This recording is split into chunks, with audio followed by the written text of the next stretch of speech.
All right, so apparently posting a picture of a logo work in progress that you're working on equals people wanting to know how to make that logo. Specifically, if you tweet it saying Sonic Colors logo tutorial with a thinking emoji. Thinking emoji is the most important part of this.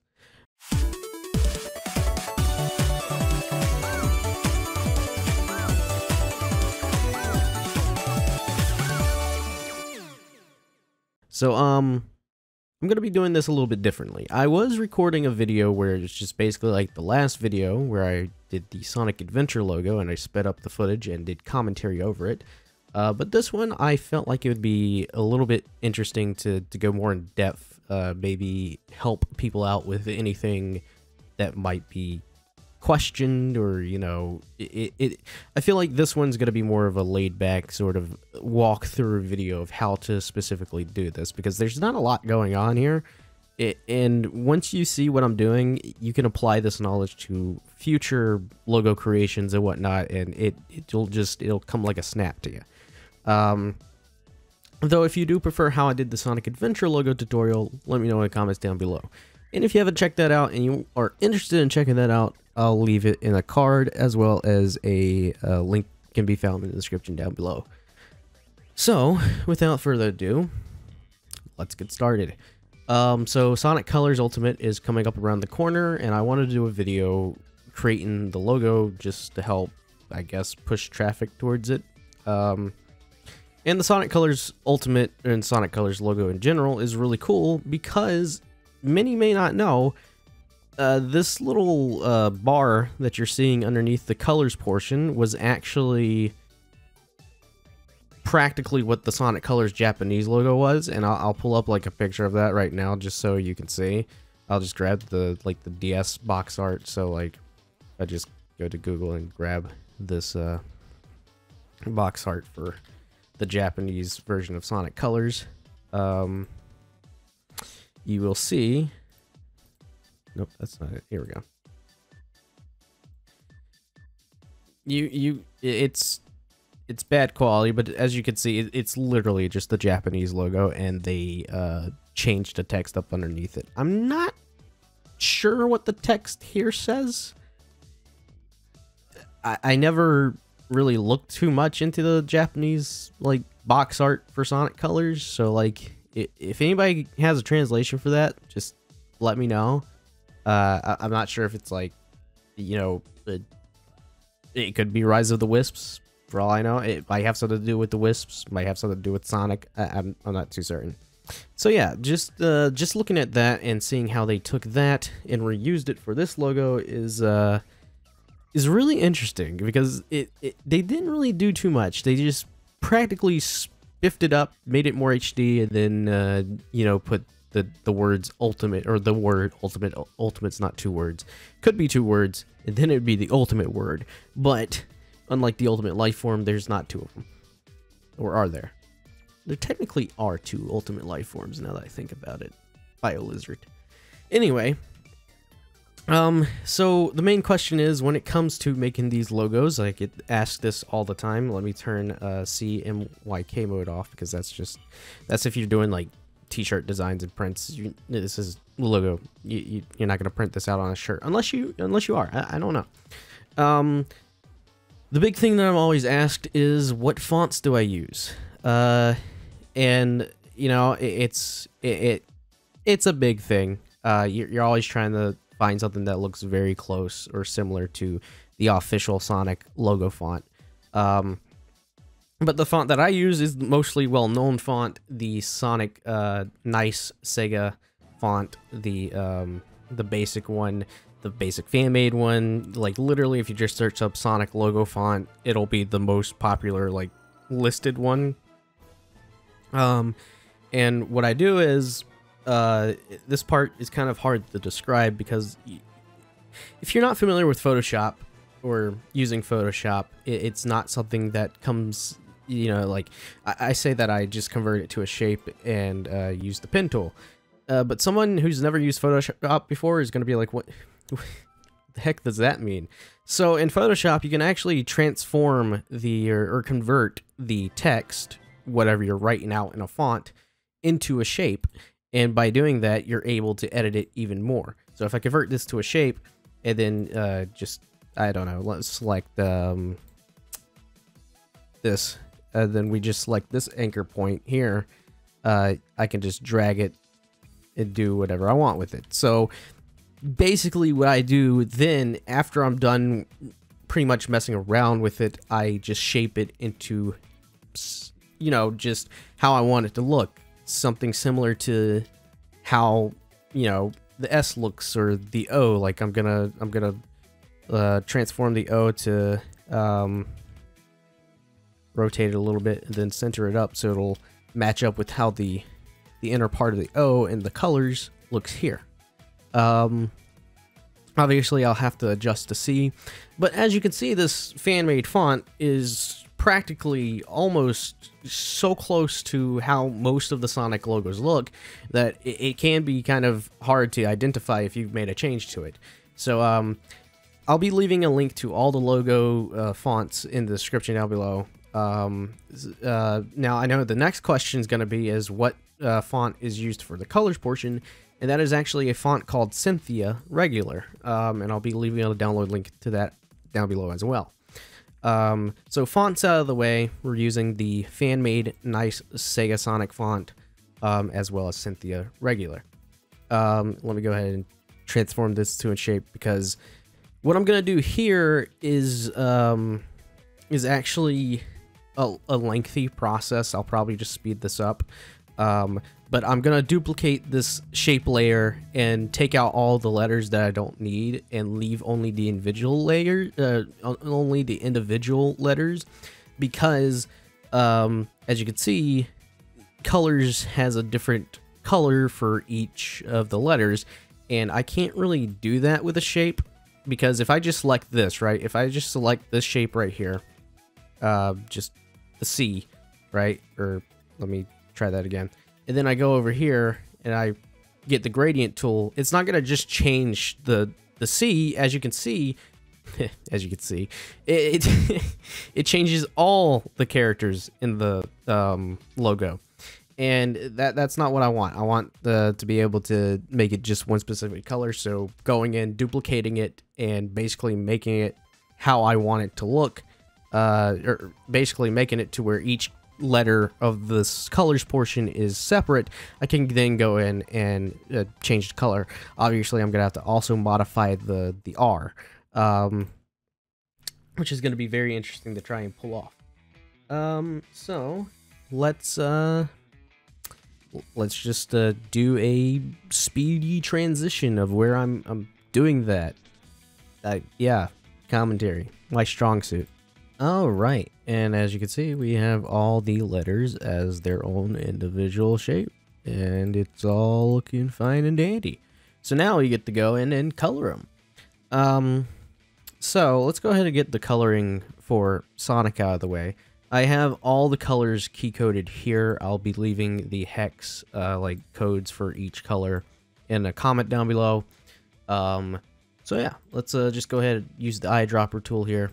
Well, actually, no, not the eyedropper tool. What am I doing? We're going to select the Sonic shape, go to fill, have it set to a gradient, and then eyedrop the gradient here. So I think it goes like, nope, it goes this one to this one. And then the really cool thing is, when it comes to the sort of like bezelment effect that you're seeing, like the little highlights on the logo here, that is just basically a stroke at around 4 pixels. It might be 6 pickles, 6 pickles for the Sonic. It might, okay. It's just a stroke at 6 to 4 pixels with this exact same gradient that you see for the Sonic font, or the Sonic portion of the logo, except it's inverted. So you get that nice little highlight kind of effect going for the stroke, and you get that nice little embezzlement effect. I'm not really too certain what I'm trying to say here, Let's go ahead and move the S closer to the O, because it looks like the O and the S are definitely closer together in the logo. I might actually change the like scaling of the highlights here. It looks like it needs to be scaled a little bit. All right, that looks good. All right, and now we just basically do the exact same thing for each individual shape that we have here.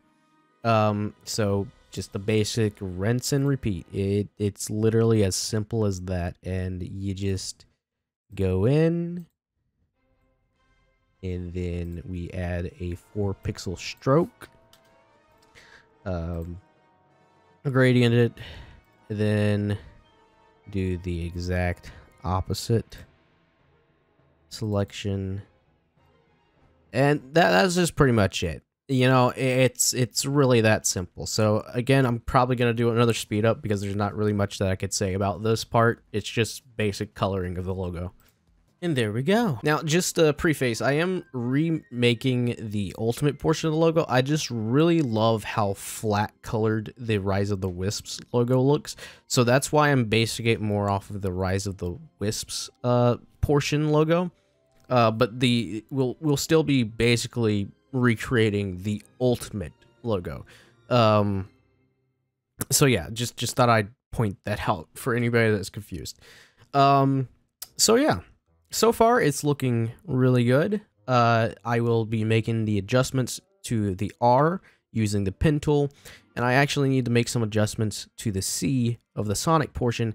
I actually need to thin out this eye here because the eye doesn't look that dummy thick in the logo, so we'll just do that. Move in the C.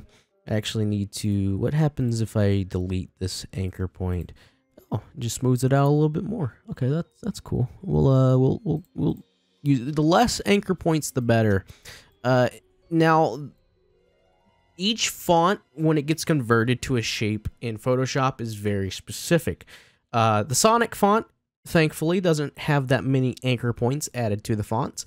But if we're working with something like the Roquette font, which is practically just the Bandicoot part of Crash Bandicoot's logo, you will end up having... I'll just go ahead and show you that. Just a little side thing, just because there are going to be a lot of... Well, actually, you know what? The Cynthia font, actually, is a good way to show it. See how many anchor points there are here? There are a ton of anchor points for each individual letter compared to, you know, the Sonic font, because the letters are so big and it's just so easy to manipulate. So when you're going in and making logos, it can sometimes be a bit tedious just because of how obnoxious it can be. So let's go ahead and fix up the C. I just wanted to point that out and show you guys that as a little example. We'll go ahead. I think the C needs to be a little bit... It needs to... This curvature needs to come down a little bit. So maybe right there-ish. It's looking too blocky. I mean, it's not going to be perfect, but it's going to be close enough, so I don't... What happens if I do that? Okay, I just want it to look more curved. That's pretty much all I want out of this. We'll probably highlight this, and then move it down some. This is too straight, so we'll just do that. It is looking okay. You know what? That looks fine. That looks fine enough. I'll probably go in and touch it up a little bit later.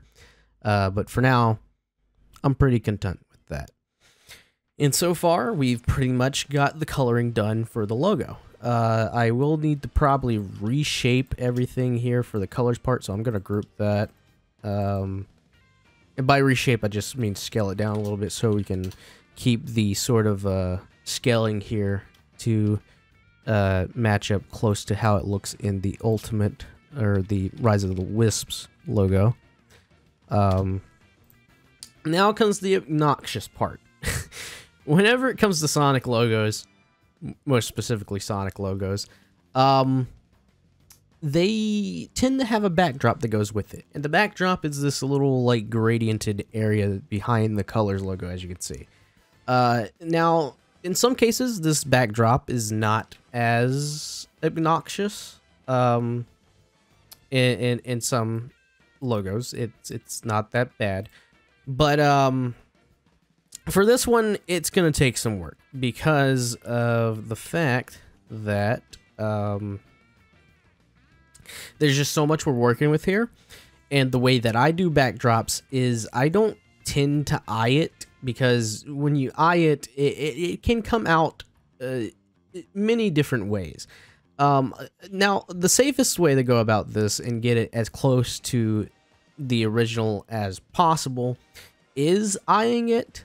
And again, that can be tedious, that can be time consuming, but it really all depends on how you want the logo to come out. Do you want it to look as professional as possible, or do you just want it to look, you know, just like decent from an eye standard point of view?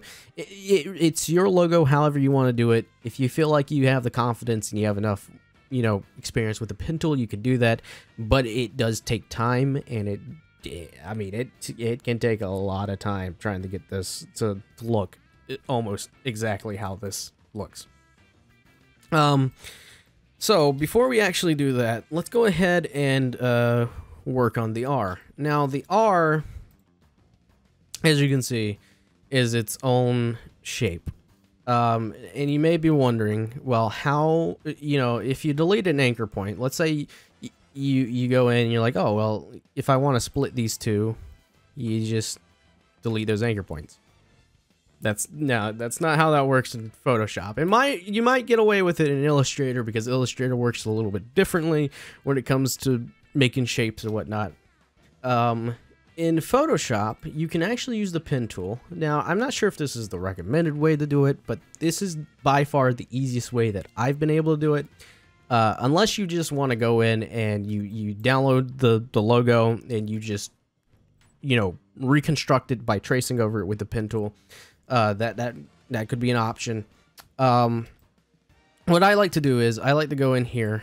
I like to select the shape, go to the little box up here, and then select the option subtract from shape. That'll make the screen do that. All you have to do is just Control Z it. And while you still have the shape selected, you can just go in and let's plot down a anchor point here. Let's drag it over to here. Let's actually try and line it up with how the shape. Oh gosh, am I gonna be able to do this? Yeah, okay. Just basically do that. And as you can see, by doing that, we are removing part of the shape. So I just need to select that, come over here, do that, kind of have it line up with how that's looking. And sometimes it can be tedious because you will end up like removing a portion of the shape. So let's actually just reshape this a little bit. Okay, and there you go. You've basically redone the shape. Now, in the colors logo, it is stretched out a little bit. That's just because they probably modified the R to like stretch. So I can sort of try and get that going. There we go. That might look a little bit better. And so yeah, there you go. That's how you do the cutout for the R. Again, the R is definitely not, you know, as it looks in the actual logo, but that just gives you an idea of how to do it. If you find a better way of doing it, or if you just want to reconstruct it from using just the pen tool alone, by all means, go for it. So let's get to work on the backdrop. But before I do that, I want to make sure that I have this pretty much lined up how I want it to look. I don't want it to be misaligned. Now, when it comes to me and backdrops, I tend to basically duplicate everything that I have and then merge it all into one shape, and then with that shape give it a stroke and a feel of the same, and then basically use the pen tool to sort of like work myself around edges and whatnot to make sure that it looks decent. Though, from attempting to recreate this logo once, that's not the best approach to give it, just because it can be a little hard to do. So let me brainstorm this for a second. I might actually have to try and eye it, which in my opinion is not a bad idea, but I know with my experience using the pen tool, I'm not gonna do such a great job. Tracing, perfectly okay, but I can already tell that these logos look like they have some different dimensions going on here. So I want to reposition the eye here because that looks a little closer to the in. All right, then nope. Select and then reposition Sonic once again. Just gonna zoom out here. All right, it's looking good, looking good. Okay, let's go with my first method. If that doesn't start the workout, then I'll just do it by eyeing it. So we'll duplicate these two layers here, and then we'll go into the colors layer. We'll select all these by clicking that one and then holding down shift and clicking the S layer. Right click, and then we'll do merge shapes, and then that's gonna make them all one color. Perfectly fine. We have the backdrop coloring over here, so let's go ahead and change the. We'll take this out. We'll go here, merge those shapes. Now we have a group that we can delete. We'll name this backdrop, just future reference. And then go to the fill, the gradient here, and then we will change it to that, and then that, and we'll remove the stroke for now because we don't need it. So we'll just remove that. And as you can see, we've already got the basic backdrop going. We just need to bring it down. Well, actually, what I'm saying, we need the stroke because of the simple fact that we're not going to be able to do anything unless we have the stroke. So let's go ahead and use the stroke, and then we'll copy the gradient that we had here over the stroke. And we'll go into the settings for stroke, set align to outside, which would be the third option down. And as you can see, we're already getting the stroke going on here, though because we cut out the R with the invisible like lining for the pen tool, we will get that sort of effect, which is kind of annoying to kind of work with. So we need to figure out what's causing that. It might just simply be because I haven't marked off this. So let's select this. Nope, not what I wanted to select. Nope, that's not it. And no, it's, where's that? Where's it? This, yeah, it's that. Okay. We'll do that. There we go. Okay, that's looking good. Okay, that came out a lot better than I expected it to. Okay. Wait a second. Why did that? Oh no. How did that? I'm confused because I was editing the actual R itself, and not the... All right, yeah. Now I'm confused. Hold on. Okay, maybe I wasn't editing. Okay, fine. Perfectly fine. Okay, we're fine. Okay, so go over to here and do combine shapes, or combine shapes. Yes, the combine shapes option. And then we need to actually invert the stroke here. There we go. And then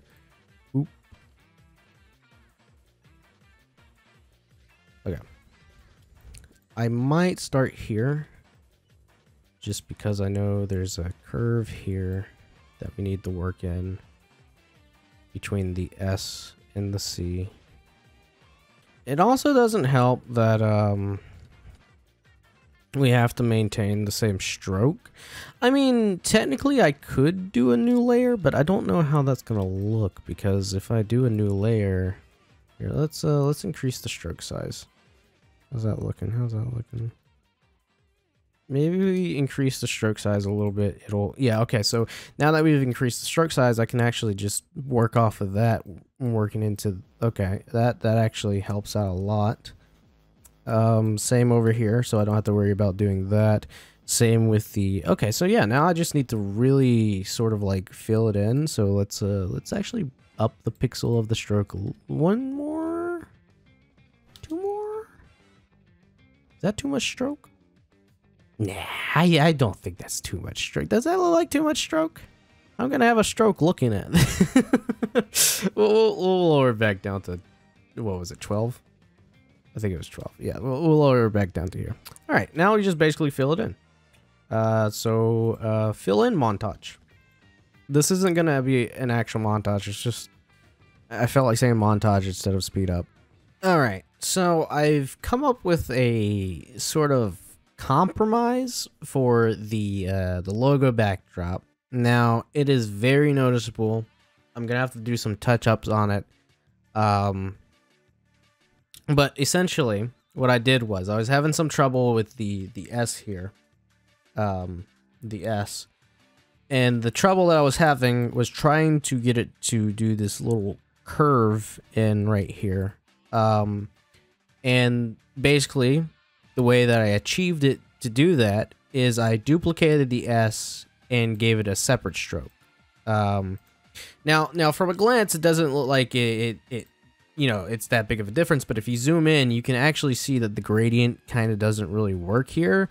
And I tried to get it to match as much to the gradient used in the background as possible, but the issue that I was running into is that this is a smaller version of that gradient, and trying to get it to match up to the backdrop, which is a much bigger shape, it can be a little hard to do. So I'm just gonna leave it like this for now. I'll definitely go back in and touch it up, because that is, you know, people who, I mean, not a lot of people will look at it and be like, oh, there's a darker blue there. But for me, who's been dealing with graphic design for almost 7-8 years now, I can look at this and see, like, literally where the color just sort of like dips. And like, to someone who doesn't really pay close attention to that, you won't notice it, but you can definitely see the distinct like colorization here. So that's what I'm gonna do for that, and we basically have the Sonic Colors portion done. Now all we have to do is just trace over the little line that they have here from the Japanese logo, and then work on the ultimate portion of the logo. So yeah, if you've made it this far, please leave a comment down below, and don't forget to leave a like, and let's continue. So what I'm going to do is now we're going to actually duplicate these layers here, all of them. I'm going to group them together, and then we're going to place them underneath the backdrop. And then I'm going to merge them all, and you will see why. So merge shapes, drag it out of the group. Delete that group, and then merge the shapes again, and then I'm going to apply a stroke, and I'm going to give it the lighter color stroke that we see going around the logo here. Do that. Make sure it's an outside aligned stroke, and let's up the pixels. I am going to have to invert it. Let's do that. Invert the stroke, and there we go. We've got the basic outline for the backdrop now. So I'm gonna actually lower it a little bit more. Why is it not? Oh, it's probably because of the stroke that I gave. If that is very noticeable. Ugh. That sucks. That is so noticeable. What if I do it like... I will, again, work in progress. We'll get it fixed. Don't worry. I know what I'm doing. It's just sometimes you run into issues like this. You really do. And it can be very tedious and it can be very annoying. Welcome to graphic design. Where you get halfway through with your project and you're like, well, now to troubleshoot everything. All right, so let's group all these. We're gonna use the move tool. We're gonna position it to the center here, and we'll increase the size of the rise of the wisp. Try and get it like that. I guess that works. Switch to the pen tool, and we will trace over this.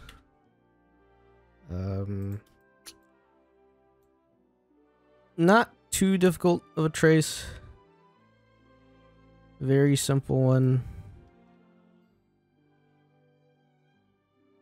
Alright. It doesn't have to be perfect, by the way. Just so you know, it does not have to be perfect. Everybody getting started with the pen tool is always gonna have a hard time. So like if you are getting started with the pen tool and it doesn't come out the way you want it, don't worry. The pen tool is not your best friend. Well, I mean, it is your best friend, but not in the beginning. It's something. It's like trying to make best friends with someone. It's something you have to experiment with until you finally sort of get your feeling for it, and then it becomes like secondhand nature sometimes. And I say sometimes because even I have trouble with the pen tool sometimes.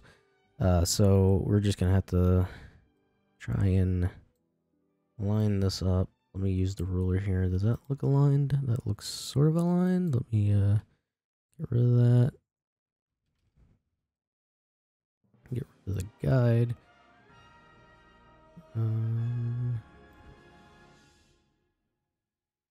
That is a horrible trace. I'm not gonna lie. That's a oof. That is a bad trace. That was a horrible trace on my end. Okay. I could have been so much better about that. Yeah, we're redoing that. We are redoing that. Get rid of that. That's disgusting. I don't even know what happened there. I have no excuse. Alright, well, it seems that is as close as I could possibly get to recreating it. It does not look as good as it could be, but again, graphic design, trial and error. You can always go back and touch it up if you want to. It's saying it's centered, but it really doesn't look it. It really doesn't look centered, but you know what? It's okay. It's all right. So let's go ahead and add a stroke to it.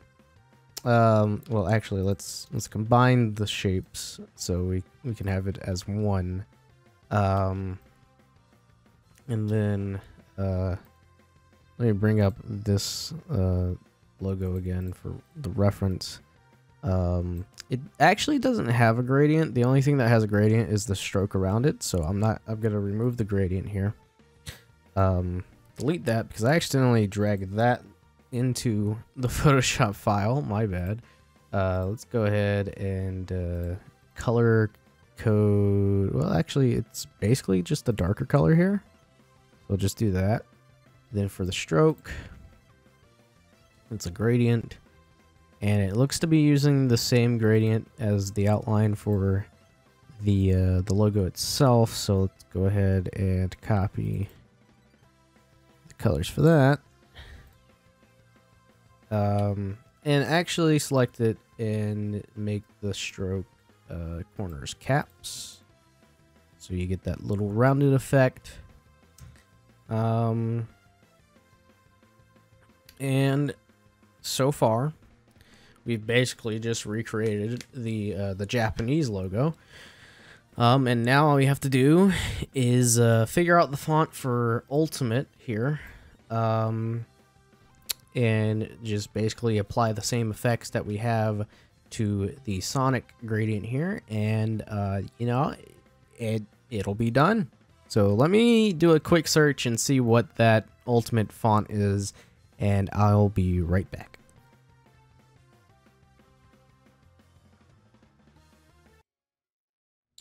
Alright, I am back, and it seems the closest I could find to this font is a font called Gill Sans Heavy.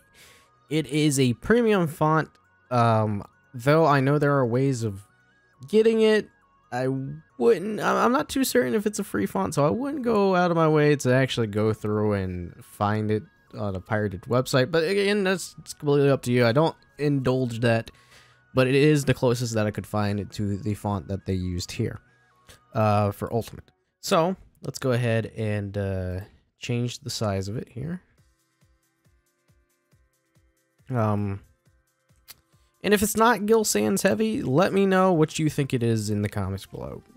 You know, maybe I got it wrong, but this is what it looks like to me just by eyeing it. It really looks like Gill Sans Heavy. And if you're wondering how I came to that conclusion, there's a website that I use called What the Font, and it lets you basically upload an image, and then, you know, you get to select what words you want from a logo or whatever, and it tries its best to identify it through a list of different fonts. And I was just scrolling through the list trying to figure out or trying to see which one looked closest to how it looked in the logo, and that's how I narrowed it down to Gill Sans Heavy. So now I'm just gonna go ahead and convert it to a shape, and we're gonna take it out of the reference group because it's not a reference.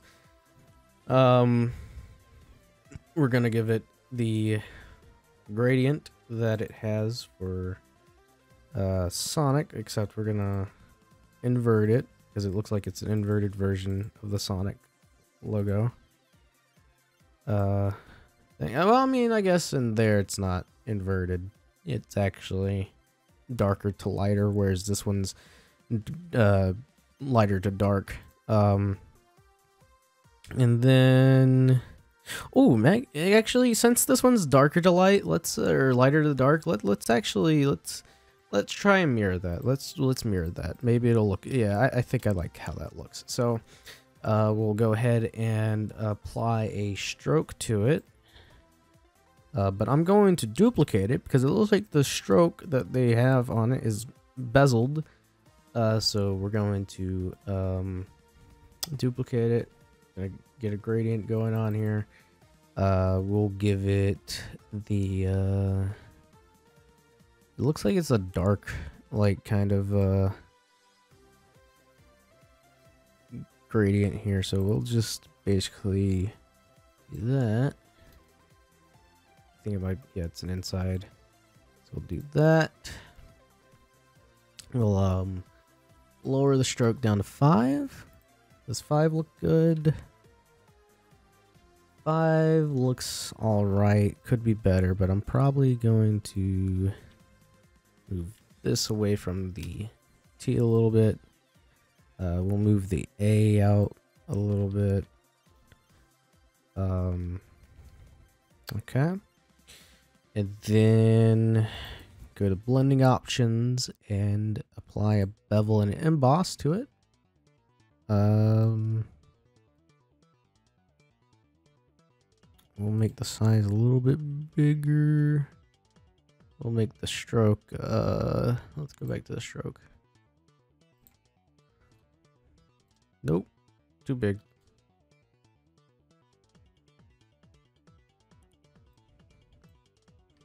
Definitely need to move the A a little bit more.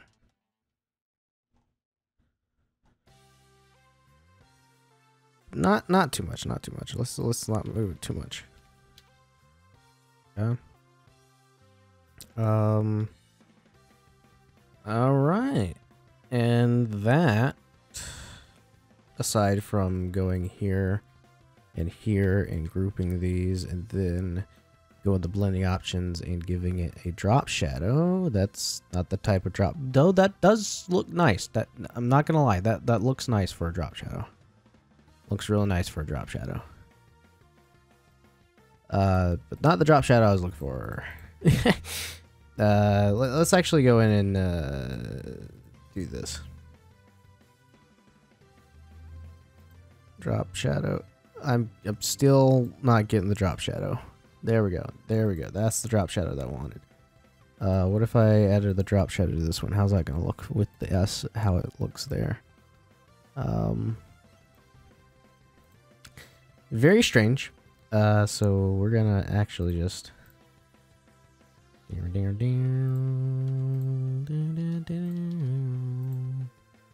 Alright, just gotta do this.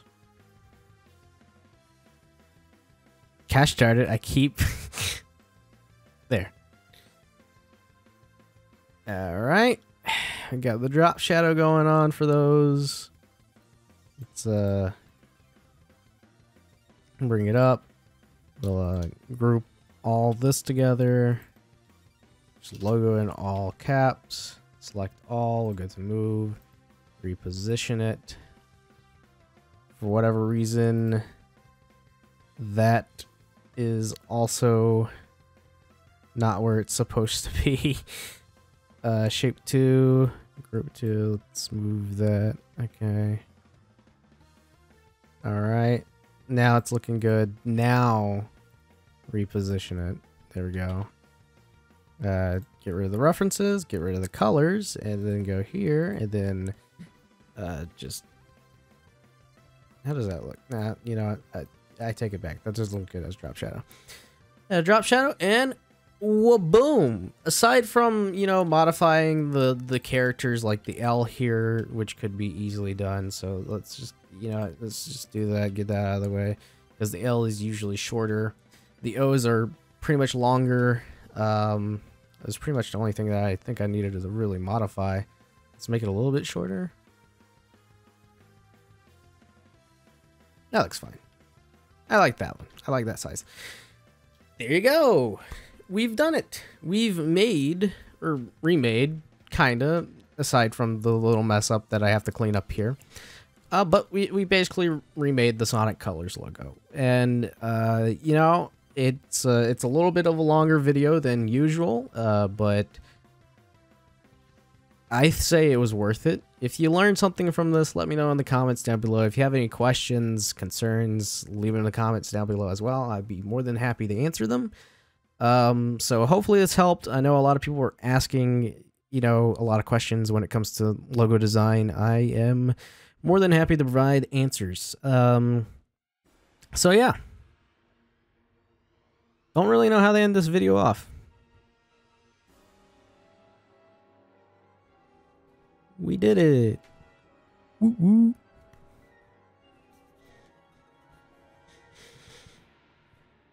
Sonic Colors.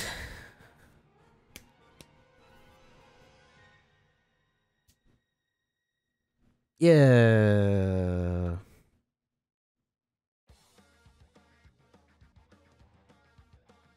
Yeah.